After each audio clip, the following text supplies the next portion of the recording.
Man arrested on suspicion of throwing a smoke bomb at Japan's Prime Minister Fumio Kishida has been identified by the authorities as 24-year-old Ryuji Kimura.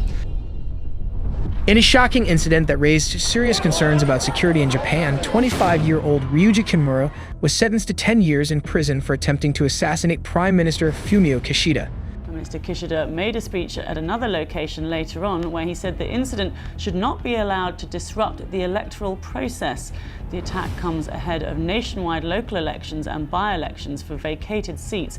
The attack, which took place on April 15, 2023, involved a homemade pipe bomb thrown towards Kishida during a campaign event at the Sekizaki fishing port in Wakayama Prefecture.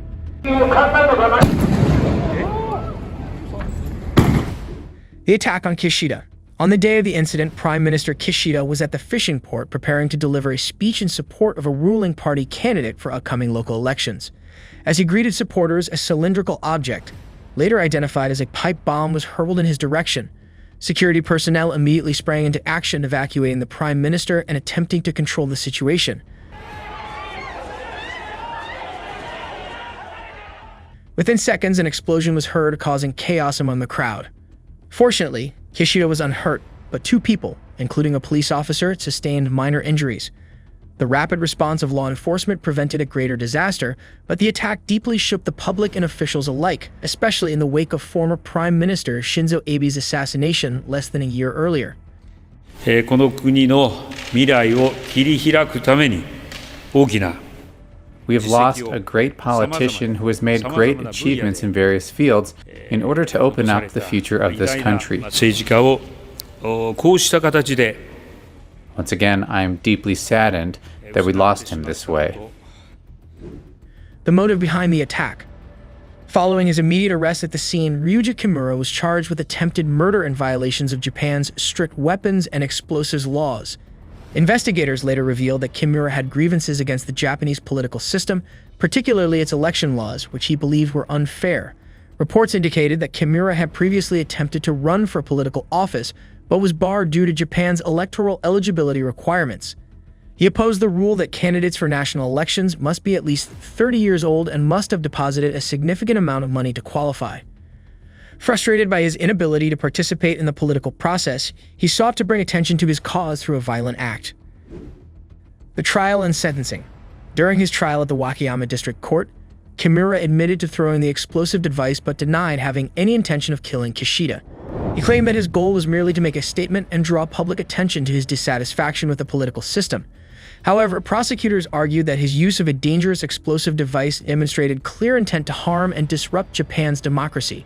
The court found Kimura guilty, emphasizing that his actions posed a severe threat to public safety and democratic governance.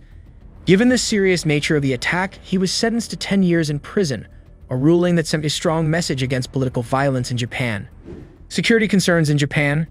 Kimura's attack came at a time when Japan was still reeling from the assassination of former Prime Minister Shinzo Abe, who was shot and killed in July 2022 while delivering a speech in Nara.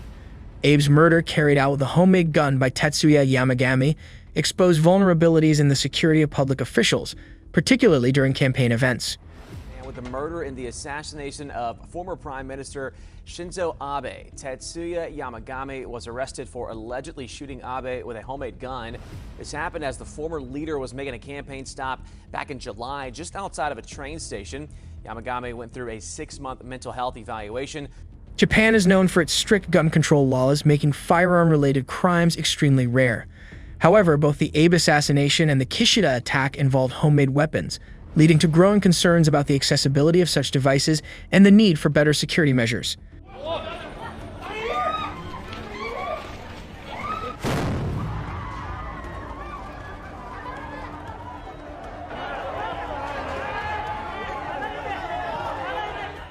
The aftermath and lessons learned.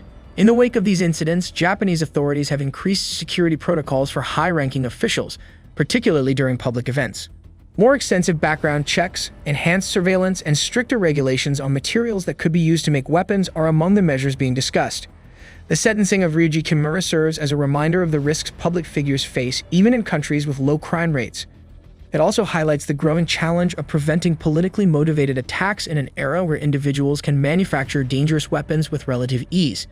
As Japan moves forward, the government and law enforcement agencies continue to assess and strengthen their approach to public safety, ensuring that incidents like these do not threaten the country's democratic stability in the future. Thank you guys for watching. If you want more videos like this, make sure to like the video and hit the subscribe button, and we'll see you in the next video.